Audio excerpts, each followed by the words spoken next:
is it to maintain those relationships post-modern? I don't know about important.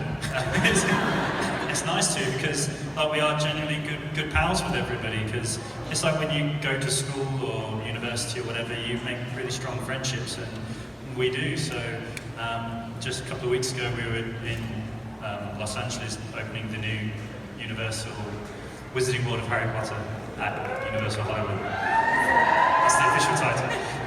And so we were, again, it was just cool for a load of us just to be together in that environment. But otherwise, if we're in the same town, normally we'll definitely grab a pint with each other or play golf or something like that.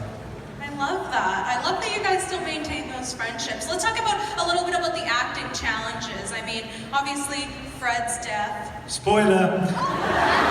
Sorry, if you didn't know, rest in peace. Obviously a major challenge for you guys. Let's talk about that day and how it was looking back when you watched the films. It was the easiest day I've ever had to work. Yeah. No, it was one of those things where you knew that it was coming. It was towards the end of the filming process anyway, and the Great Hall had already been virtually semi-destroyed. So there's rubble everywhere, you've got dead bodies lying around, and for some reason Mr. Phelps is there with Mrs. Norris. And it's a bit much.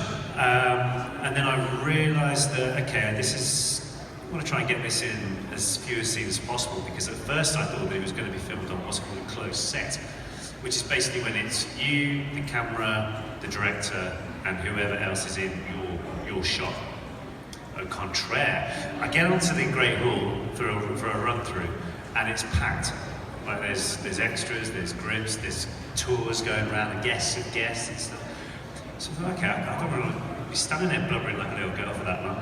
So in the meantime, when we went back upstairs to get into costume and makeup and had the ear chopped off, I chatted to Julie Walters about it, and she said, just make sure you're in character before you go on set. Okay. And spoke to David Yates, the director, and he said, try and make it real in your head.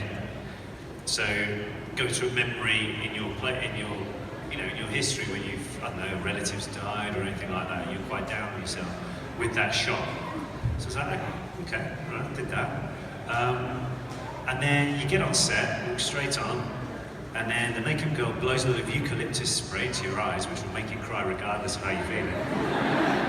And yeah, we did 2 takes of it, and that was it. Off we went. I went to lunch. James was asleep on the stretcher, and he got up about an hour later. But the funny thing is, though, that since watching, or since that, I get loads of random stuff through on Instagram or on Twitter, and it's people saying, is this true? And there's this picture of James, of me crying over James, and there's like a paragraph of text saying, oh, it was the most emotionally draining thing he's ever done in his life. They got up the end of it, they both said I love you to each other, hugged, embraced, everyone clapped. Absolute garbage. Don't get me wrong, it was odd, very odd to do, but at the same time I think people like to romanticize it more than it was. Luckily we were just acting. And yeah, I got the steak at dinner before it went, and James didn't. So At the end of that scene, kind of went like this. Oliver kind of finished me.